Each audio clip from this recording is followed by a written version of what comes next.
PPT를 좀 열어주십시오.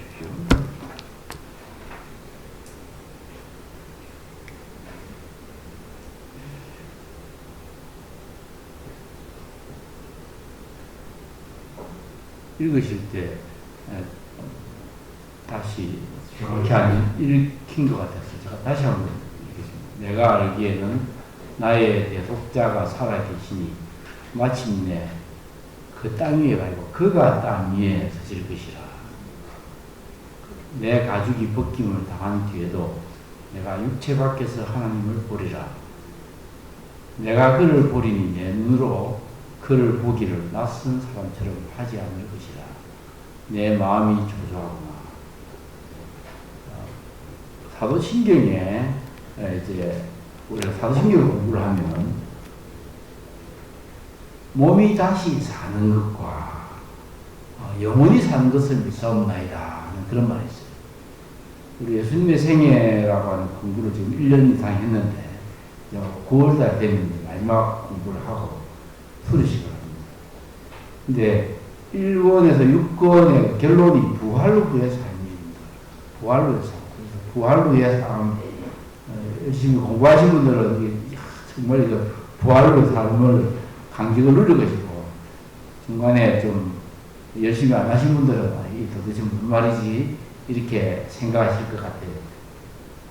결론이 부활로 삶인데 부활 참 중요하죠. 부활이, 예수님의 부활이 10번 예수님이 죽으시고 또 부활하시고 성천하시기 전까지 40일 동안에 10번 사람들에게 부활하신 것이 나타나셨어요. 예수님이 나타나셨는데 부활절 당일에 5번 나타나시고, 부활절 이후에 또 예루살렘 부근에서 나타나신 게 6번이고, 나머지 4번은 예루살렘 바깥에서 좀 갈릴리라든지 또 다볼산이라든지 이런 곳에서 예수님이 감람산에서 이제 나타나신 것이. 그래서 여러분, 기독교 신앙의 핵심은 이 부활로 구의 삶, 이것을 믿는 믿음이에요. 그것이 다른 어떤 것보다 달라요. 주변 사람들 최근에 이제 많이 세상 떠났는데, 저희 처제가 50이 돼서 암으로 세상 떠나고, 강준규 선교사는 저희 후배인데 역시 50이 지난해 5월에 갑자기 또 세상 떠나고, 박시영 저 형제는 의사 선생님인데 저희 처제하고 친구예요. 막내 처제하고 친구인데, 거의 56세에서 장사하고, 박상원 선생님도 공부하는 동안에 베트남에 가가지고 장사하는데, 저희 친구는 91세에서, 그럼 제가 생각해도 나는 저희 순서로 보니까 이분들보다 다 나이가, 우리 어머니 빼고는 나이가 많은데, 나도 언젠가 떠난다. 늘 떠날 준비를 하고, 살지만 죽음과 삶이 그렇게 먼 것 같지만, 그래 멀지 않습니다. 근데 이 부활에 대한 소망이 없으면, 우리가 정말 비참한 사람이에요. 그래서 제가 오늘, 본래는, 종말에 대한 것들에서 천년왕국에 대한 생각을 하다가, 천년왕국보다도 부활에 대해서 조금 말씀을 드려야 되겠다. 잘 아는 것 같지만, 잘 모르기 때문에, 부활에 대해서 좀 생각하기 위해서 이 부분을 잡았습니다. 성경의 결론은 이 시대가 끝이 있을 것이며, 주님의 재림은 마지막 날에 단 한 번만 이루어질 것이라는 것입니다. 재림은 특정한 사건들과 더불어 일어날 것인데, 거기에는 죽은 자의 부활도 포함된다는 것입니다. 성경의 가르침은 죽은 자들은 단 한 번만 부활한다는 겁니다. 사도신경은 몸이 다시 사는 것을 믿사오며 라고 말합니다. 그래서 제가 오늘 말씀을 드리면서 4가지 관점에서 말씀을 드리겠는데, 구약에 나타난 부활의 증거, 신약에 나타난 부활의 증거, 또 부활의 본질, 부활체의 본질, 부활하는 몸이 어떻게 되는가 하는 것들을 조금 이제 성경신학적인 관점보다는 신학적인 관점에서 좀 말씀을 드리려고 합니다. 구약에 나타난 부활의 증거 구절입니다.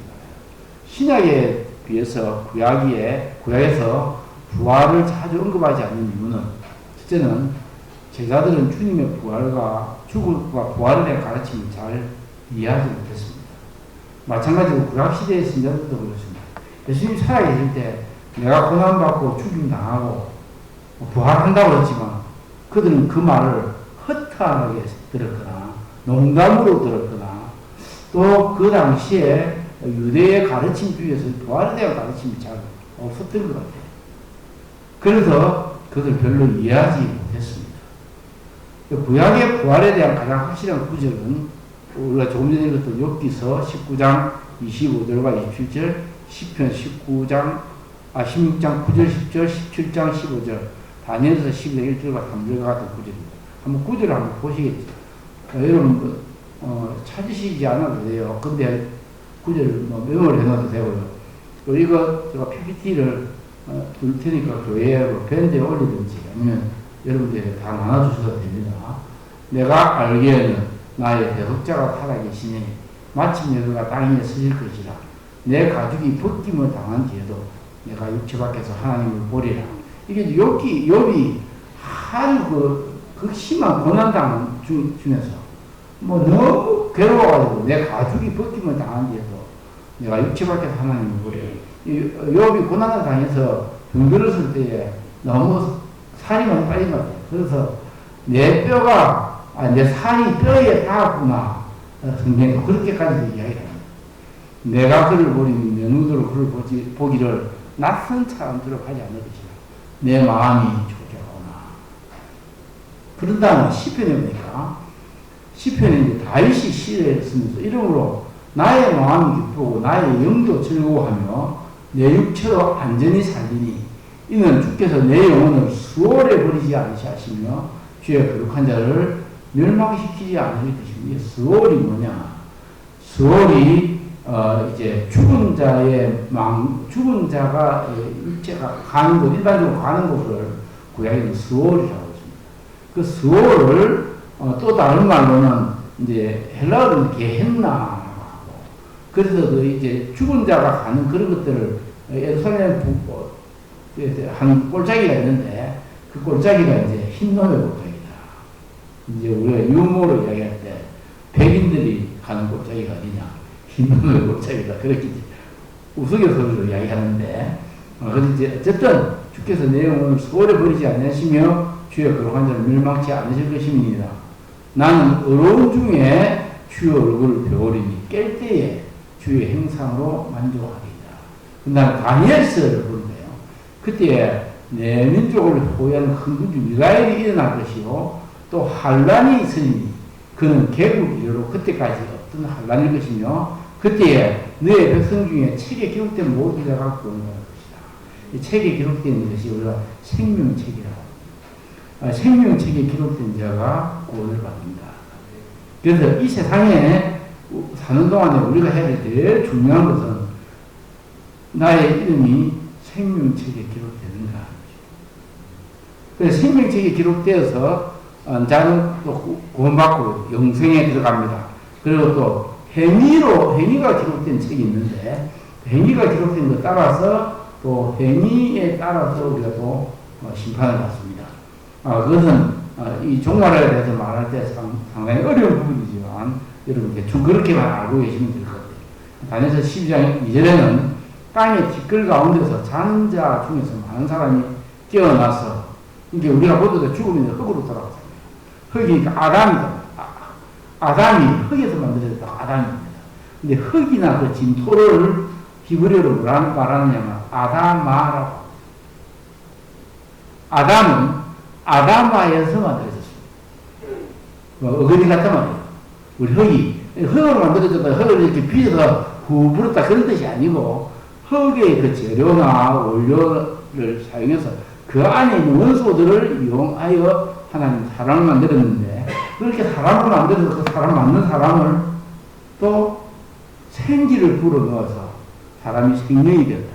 그래서 지금 우리 지금 살아있다고 하는 이 하민기나 이런 모두가 다 살아있다고 하는 것은 이 몸이라고 하는 흙으로 된 것과 그리고 또 이 생기가 합쳐져가지고 그것을 하민기라고 합니다.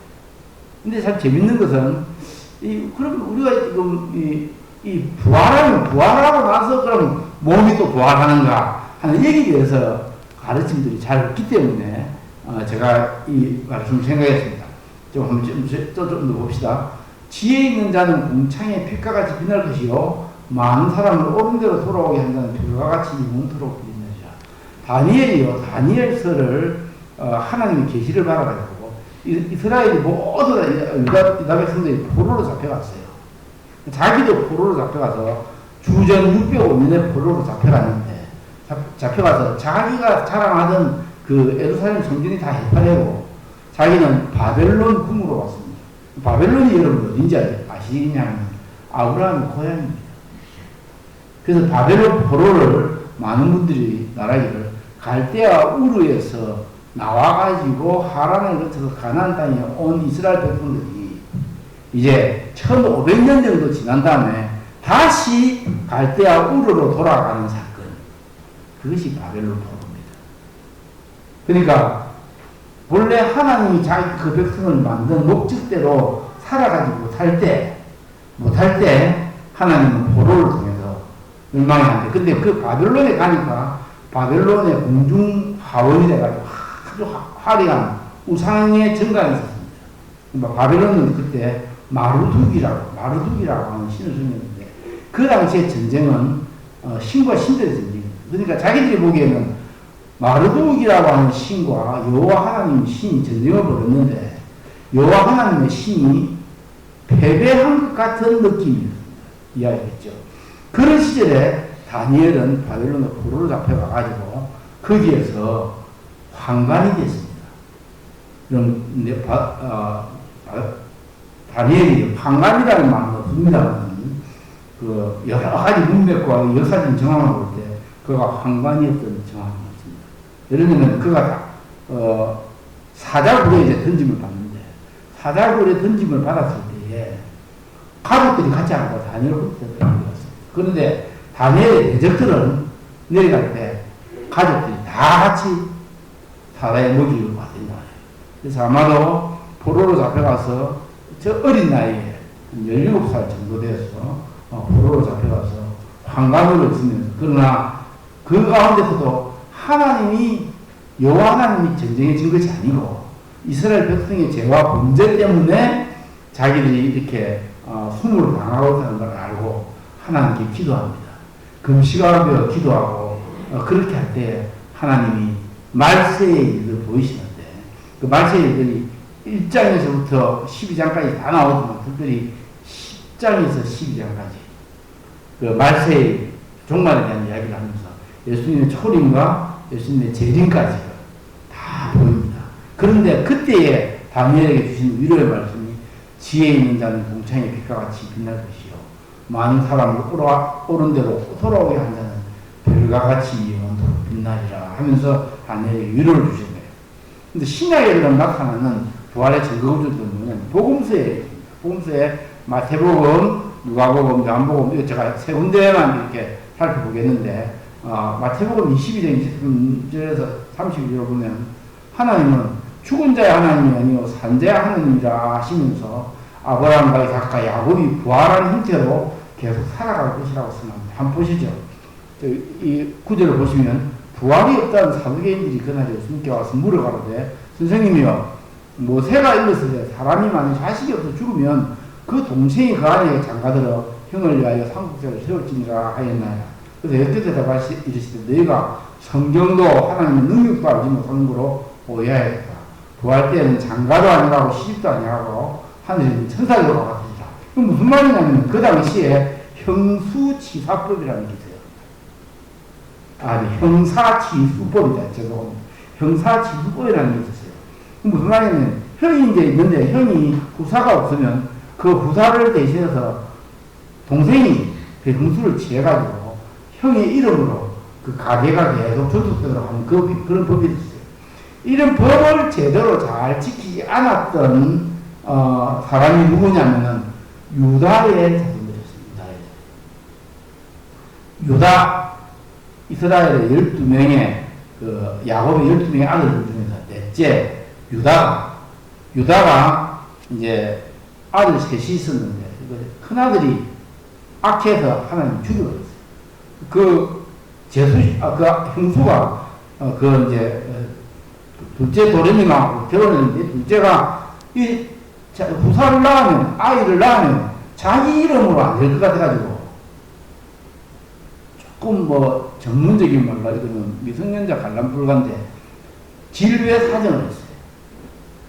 그래가지고 그것이 하나님이 악해가지고, 그 친구를 죽여버렸는데, 그래서 그 친구가 오난이라고 합니다. 이름이 오난. 오난이 우리가 진료의 사정의 본래 오리지널 말이에요.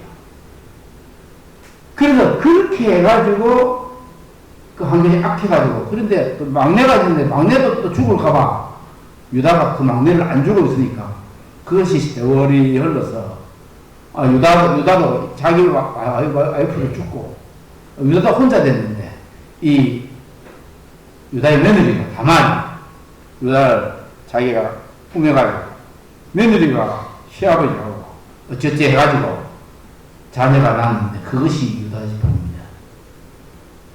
그것이 창세기 38장에 나오고 그 다음에 그 이야기가 다시 마태복음 1장에까지도 나오는 것이 그 이야기입니다. 그래서 그걸 가지고 이제 유대인들이 와서 예수님께 묻기를 그렇게 하다 7형제가 다 죽었는데 부활되면은 그 부인은 누구의 아내가 됩니까? 예수님께서 이르시되 너희가 성경도 모르고 하나님의 능력도 알지 못하는 걸 오해하였다. 부활 때는 장가도 아니고 시도 아니고 하늘에 있는 천사들과 같으니라. 그래서 이 말을 듣고 어떤 분은 보니까 결혼은 살아있을 때 하는 거지. 죽고 나면 결혼은 그거는 소용없다. 근데 저는 또 베드로서에 보니까 그렇게 이야기하지 않았어요. 이 결혼한 이것이 우리가 영원한 유업을 같이 받은 사람이 부부입니다. 그래서 여러분 부부간이 아직 살아있을 때요, 우리가 영원한 유업을 같이 이어받는다는 거 알고 정말 함께 자라가고 함께 성장하고 함께 벽발대로하면서 살아야 됩니다. 그래서 그런 마음으로 지금 이제 전도군은 옆에 보시는데 남편 뒤에 있습니다. 뒤에 있습니다. 우리가 같이 유업을 같이 이어갈 사람이다. 그래서 서로 같이 살아가야 되고 서로 같이 불쌍히 그래서 옆 가만 보면 자기 남편 이 아내 보면 참 불쌍합니까? 그 고운 참 그 모습이 다 이제 복싹 싹아가지고 죄송합니다. 참 곱고 희던 그 손으로 어느 60세로 이제 넥타이를 메어주던 때 그런 노래 있잖아요. 김광석의 노래예요. 그런데 여보 그때가 생각나오 그런 세월은 그렇게 흘러 예수 믿어도 부부 같이 믿으면 좋습니다. 그래 의지하고 그래 사랑하고 세월이 그렇게 흘러 여기까지 왔는데 인생은 그렇게 흘러 참 황홀해지는데 그래서 우리가 좀 나이가 들수록 서로 불쌍히 여기고 돌봐주고 부부가 아니면 못해줄 일이 너무 많아요. 어째 남편이 아픈데 아내가 아픈데 부인이 이렇게 열중시하고 있을 수 있겠습니까? 욕창이 생기고 뭐 아프고 막 그런 거 일일이 다 기저귀도 갈아줘야 되고 막 그런 일이 다 생기게 됩니다. 인생이 그렇습니다. 그래서 유업을 함께 이어받을 자로 알아서 귀히 여기라. 귀히 여기라. 부인은 아내를 남편을 귀히 여겨야 되고 남편은 아내를 귀히 여겨야 되고 서로 불쌍히 여기십시오. 서로 불쌍히. 그 다음에 죽은 자의 부활을 한지 하나님이 너에게 말씀하신다. 나는 아브라함의 하나님이고 이삭의 하나님이고 야곱의 하나님이라 하시면서 일찍 읽어보지 못하였는데 하나님은 죽은 자의 하나님이 아니라 살아있는 자의 하나님이시다. 아브라함과 이삭과 야곱의 하나님, 그 아브라함과 이삭과 야곱이 지금도 살아있다는 말이에요. 예수님 당시에. 무슨 말인지 알겠죠? 예수님이 친히 말씀하시고 그럼 지금도 살아서 우리를 구름 같은 증인처럼 우리를 보고 계시는 분이 아브라함과 이삭과 야곱의 하나님. 그런 다음에 또 자기를 청한 자에게 내가 점심이나 저녁이나 베풀거든 벗이나 형제나 친척이나 보안이 것을 청하지 말고 두렵건대 그 사람들이 너를 도로 청하여 너에게 가품이 될까 하노라. 잔치를 베풀고 차라리 가난한 자들과 몸 불편한 자들과 전원 자들과 명인들을 청하라. 그리하면 그들이 갚을 것이 없으므로 내게 복이 되리니 이는 의인들의 부활 시에 내가 갚음을 받겠습니다.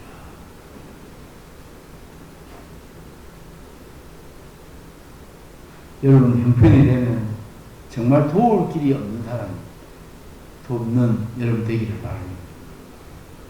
사도행전 17장 30절은 이는 정하신 사람으로 하여금 천하를 공의로 심판하려고 작정하시고 이에 그를 죽은 자 가운데서 다시 살리신 것으로 모든 사람에게 믿을 만한 증거를 주셨습니다 했습니다.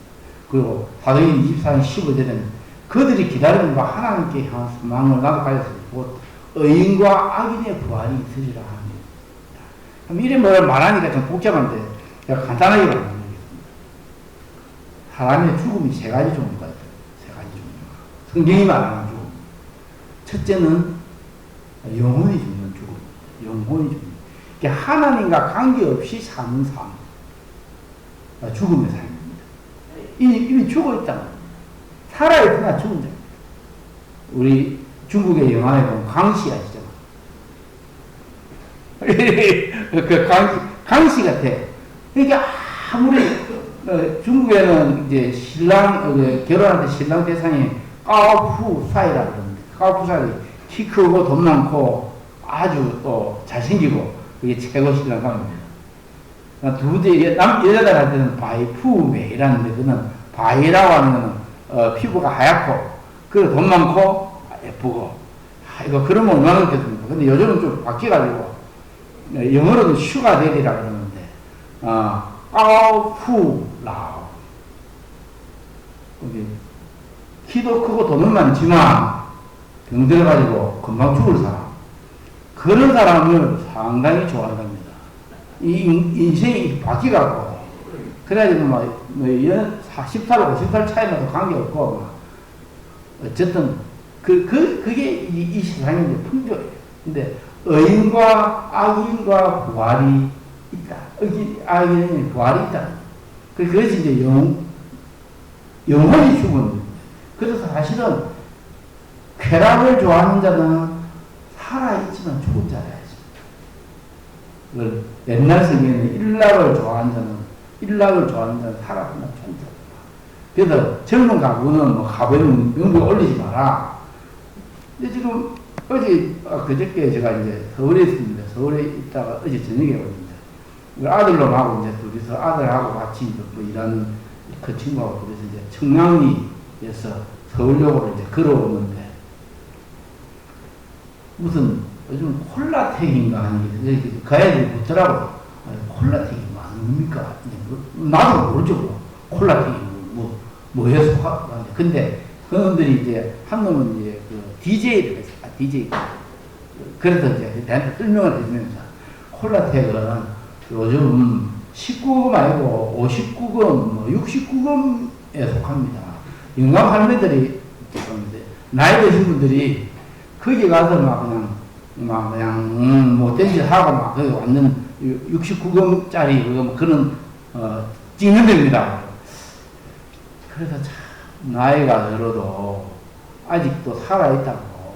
참, 그런 데 가가지고, 결혼 바깥에 어떤 쾌락을 추구하고, 또 그런 거는 살아있지만 죽은 자라. 성경이 그렇게 해요. 그게 그렇게 영혼이 죽었다는 거예요.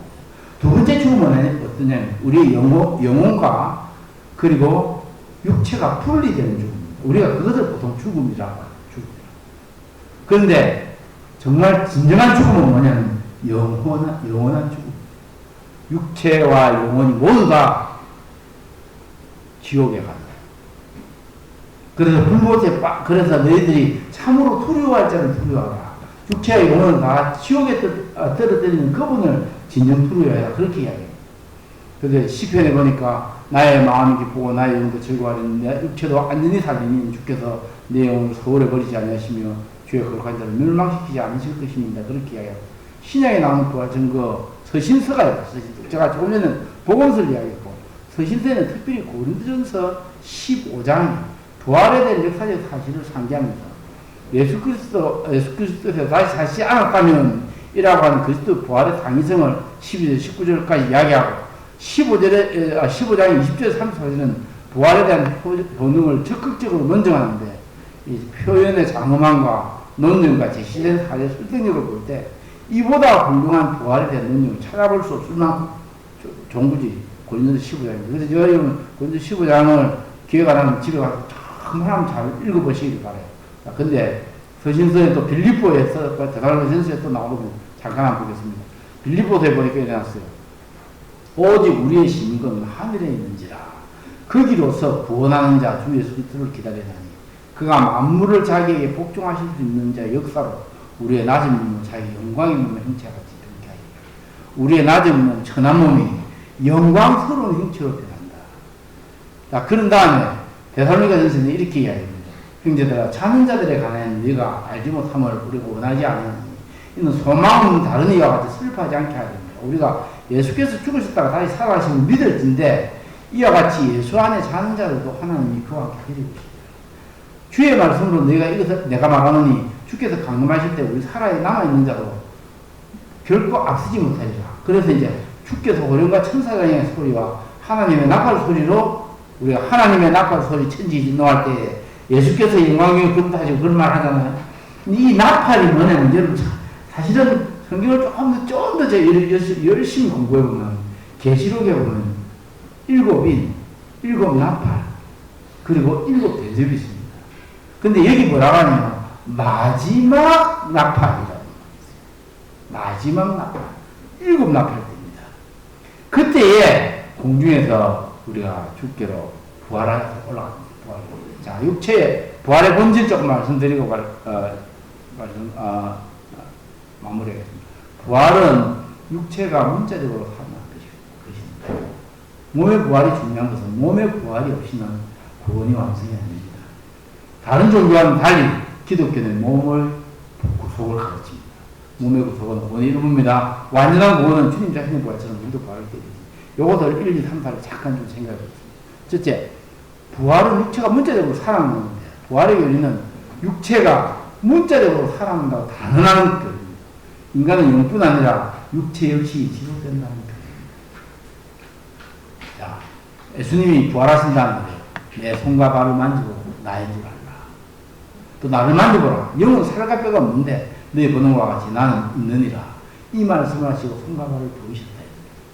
부활은 이 몸 그대로. 근데 이 부활의 체가 그러면은 내가 늙어가지고 병 들어가지고 뭐 생긴 모습으로 다시 부활하네. 그건 아닙니다. 부활은 본질은 그대로지만 완전히 더 영화로운 몸으로 변합니다. 더 아름다운 몸으로 변합니다. 그건 어떻게 볼 수 있냐면은 사람의 몸이 전문가가 아닌데 의사 선생님들이 하는 말이 사람의 몸 전문가들이 사람의 몸이 7년에 우리 체질이 다 한번 바뀐다. 본질은 같아요. 우리 뭐 DNA는 같은데 7년이 지나면 7년 후에 전수호 권사님이 지금 전수호 권사님이 아니라 다 바뀐대요. 그 체질이. 그것도 생각해 봅시다. 우리 부활이 어떨까요? 우리 씨앗을 뿌렸는데 성경에 그러면 씨앗을 뿌렸는데 씨앗을 보고 우리가 큰 나무가 자랄 것을 생각을 못 하잖아요. 본질은 같아요. 씨앗 안에 있는 생명이 큰 나무가 되듯이 열매를 맺듯이. 이해하시겠습니까? 그리고 우리의 태아를 남자들 부모 자식 간에 결혼을 부모하고 부부가 결혼했는데 애를 임신했어요. 근데 그렇게 사랑을 나누는데 그 태아가 아주 약간 막 이제 잉태가 된 그 상태에 그 안에서 이렇게 멋진 아들, 멋진 딸들이 날 거라는 걸 우리가 모르잖아요. 그래서 그 태아가 완전히 변해서 멋진. 그래서 여러분, 제일 예쁠 때가 언제, 내가 제일 예쁠 때, 제일 건강할 때가 언제일까, 이렇게 생각을 하는데, 20살 때, 21살 때, 25살 때, 20살을 넘어가면 꽃띠는 지나고, 꽃띠 이후에, 몰라요. 그런데 그때보다도 더 강하게 우리가 변한다, 이렇게.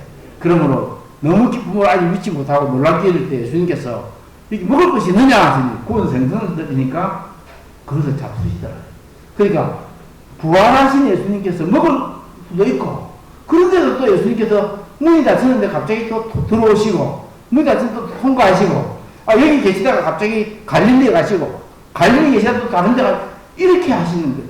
그러니까 시공간의 제한을 받지 않지만 본래 부활의 몸은 그대로. 그러니까 처음 봤을 때 제자들이 예수님을 못 알아봤어요. 근데 예수님 목소리를 듣고는 마리아야 하니까 라보니 하니까 아마 그때는 목소리가 갖고 있는 목소리 색깔은 그대로 있었던 것 같아요. 몸의 부활이 중요한 이유는 몸의 부활이 없으면 구원이 완성 안 됩니다. 고린도 15장 17절에 그리스도께서 다시 살아나시니 없으면 너희의 믿음도 헛되고 너희가 여전히 제 가운데 있을 것이요. 사실상 무슨 말이냐면 구원받지 못했습니다. 내가 처음 너희가 왔을 때 전파한 이 믿음이 서 있지 않다면 너희는 아무것도 지지 못한 것이 너희는 구원받지 않았으면 그리스도인이 아니다. 그리스도께서 살아나시 않았니 너희 믿음도 헛되고. 자, 이게 진짜 두 가지예요.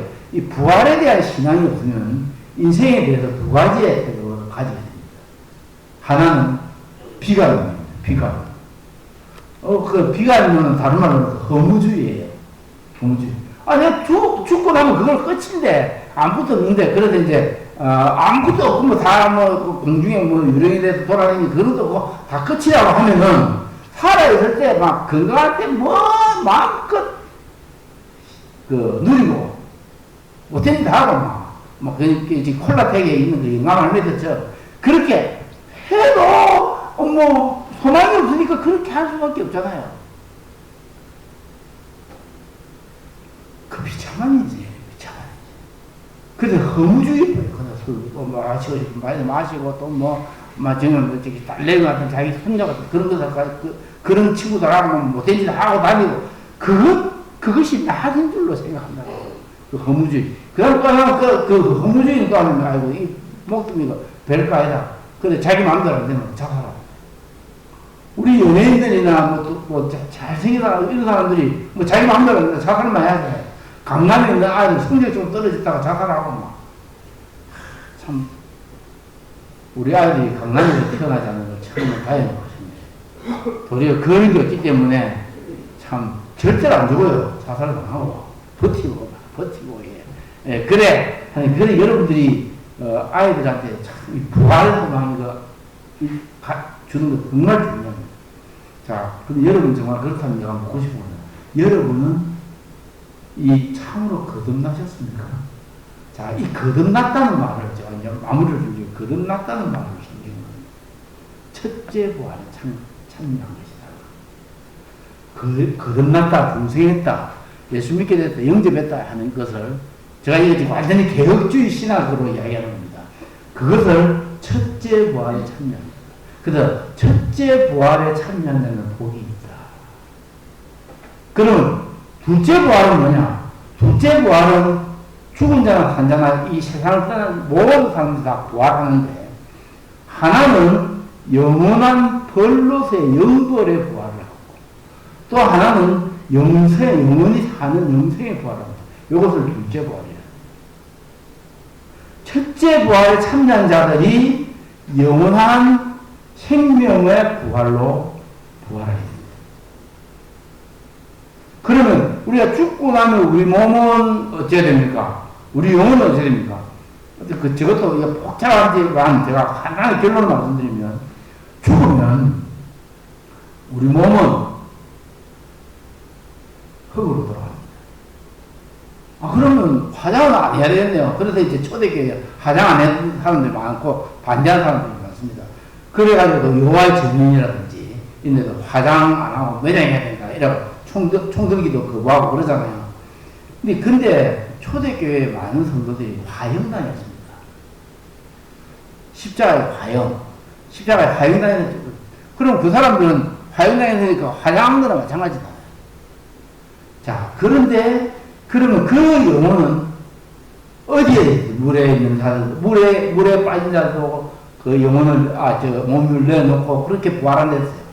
그러니까 우리 세계 안에 있던 그런 DNA를 가지고 우리가 다시 예수님이 다시 오실 그때에 우리 영혼과 또 육체가 만나게 되는 거예요.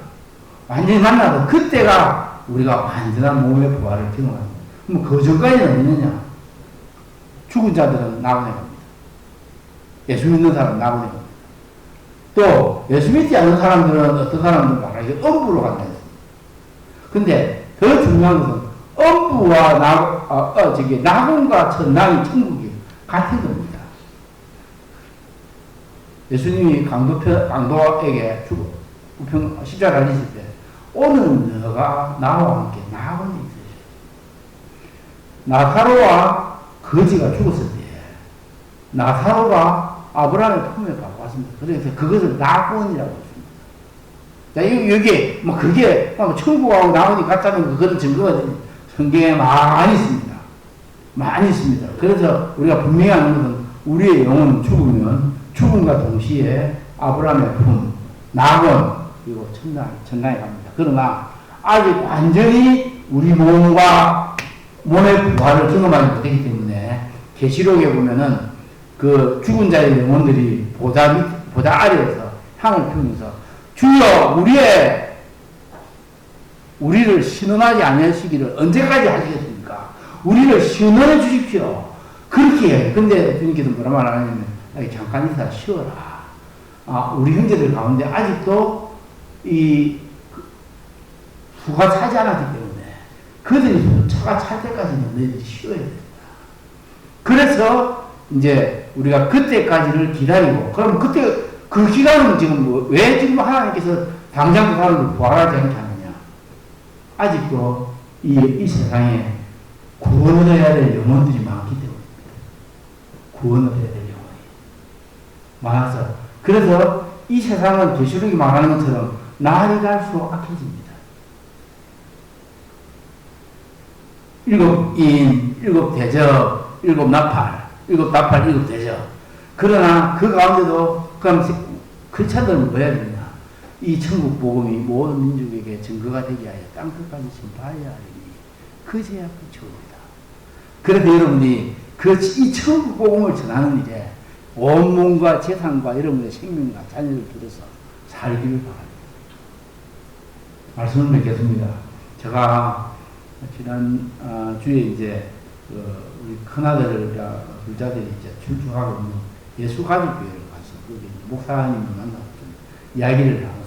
오늘 좀 바쁜 목사님은 아니고 부목사인데 만나서 참 젊은 목사인데 반듯하더라고요. 총신에서 이제 THM을 마치고 지금 이제 거기서 예수가족교회 중고등부를 담당하는데 제가 이야기를 하면서 젊은 친구가 이렇게 바르게 생각을 할 수 있나.